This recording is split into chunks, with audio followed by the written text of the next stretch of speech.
You are in the Temple of the Rants, where I rant about whatever my $15 a month plus patrons want me to rant about. You can get one of these by being one of those. This one's for Menxel, who says, rant about the worst looking anime you've ever seen.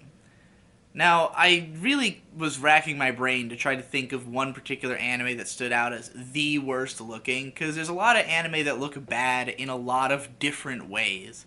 Like, and some of them that look bad are entertaining for that reason. Like, I think of Musashi Gundo is pretty infamous for its just bafflingly terrible animation.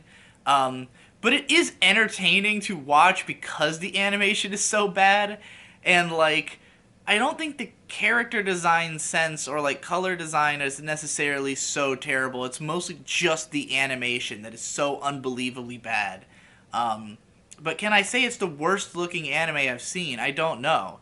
I mean, there are some anime that are deliberately grotesque and horrifying. I'm trying to think of the name of that one weird ass one that I watched as per request in a mailbag video once. Mayuri something. Someone will know what I'm talking about. That one was like this weird CG monstrosity that was deliberately meant to look hideous, I think. There's a lot of CG anime that also would definitely make the list. Um, but you know, it's just that there's so many different ways that anime can fuck up. You can have bad character designs, bad artwork, bad backgrounds, bad, actual animation, bad CGI again, like, so some shows will get one thing, like if any one of those is hideous enough, it can make a show unwatchable.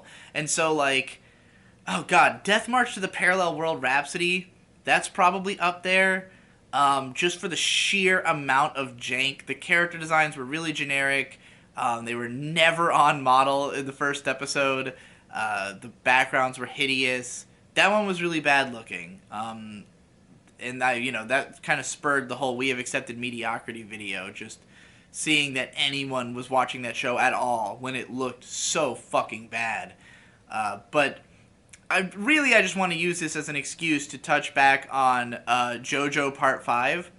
Because it's not that I think it's one of the worst looking shows ever or anything, but I do want to like clarify after all this time, now that I'm not heated anymore, like what exactly I was on about.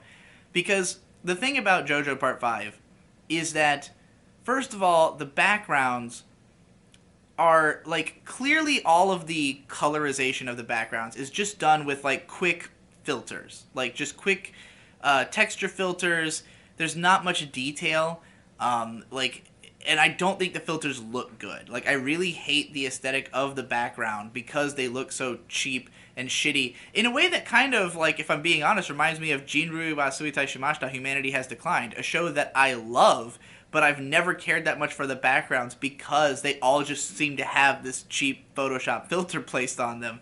But at least that show had a unique color aesthetic in its backgrounds where everything had this sort of bright, poppy feel, and it was very colorful. JoJo immediately hits you with these like dirty oranges. It's going for like a teal and orange contrast kind of thing, but it's just not bold enough, and I don't like the color choices. I thought the backgrounds were really hideous right off. And then you've got the characters who are basically never quite on model in this first episode. And I know there are scenes in this show where they've drawn them exceptionally well, where there's great action scenes, but I don't judge a show based on just the parts that look the best. And in Part 5, and this is understandable, it's because they make the character designs so detailed that they're trying to have, all this musculature, all these different layers of shading, because they've created this specific style that, is very complex, but actually drawing that over and over again between all these, in-betweeners and lack of quality checking leads to just a lot of off-model shots, a lot of awkward-looking characters, and also the style of shading used on the characters doesn't match with the backgrounds. The backgrounds are all, like, just kind of uniformly this, like, very bland, washed-out color, and then the character designs have all these, like, shadows on them, but the backgrounds don't have those styles of shadows on them, so they look totally out of place. Which is what I meant by he doesn't even look like he belongs in the world that he's in, so, yeah, it's just a weird looking, bad looking show, in my opinion, and, like, some of the previous JoJo seasons had done it better.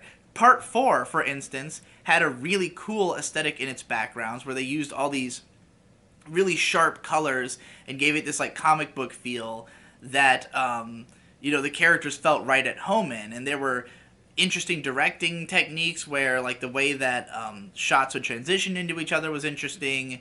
The characters were usually on model. Like part 4 looked perfectly fine. I don't know why part 5 looked so much worse by comparison, but I guess they put the effort into the action scenes, and that's all anybody seems to care about.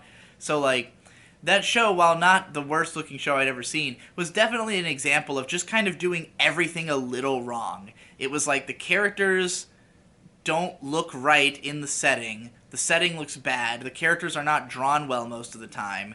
And, personally, I think that the design sense, both in the sense of like Araki's work, it's hit or miss for me because it's always trying to go for like kind of grotesque and overboard, even if it is also like high fashion. I don't know. Sometimes I think the characters look cool. Sometimes I think they just look stupid. But like the way they're adapted to animation, I think looks terrible. And that's why I had been so critical of the fact that the show won Best Character Design, because in anime, character design is not the same thing as original character design. Like original character designs by Araki, fine. But the way they were adapted to animation was such that it was difficult to animate them. It was such that it made it so they would be off model because they weren't considering enough like what they were going to have to do with these characters. That's why a studio like Trigger, for instance, will always favor characters that have very strong line work but are overall simplistic in detail so that they can be animated really excitedly. They always favor animation that or designs that are better for animation. JoJo takes the opposite route, and sometimes that works when the still images are good looking, but in part 5 a lot of the still images are not good looking. And so, that was why I was so critical of it. I didn't want to have to break all that down because at the time, because I was just like, you fucking, how can nobody understand? You're all fucking retarded. But, I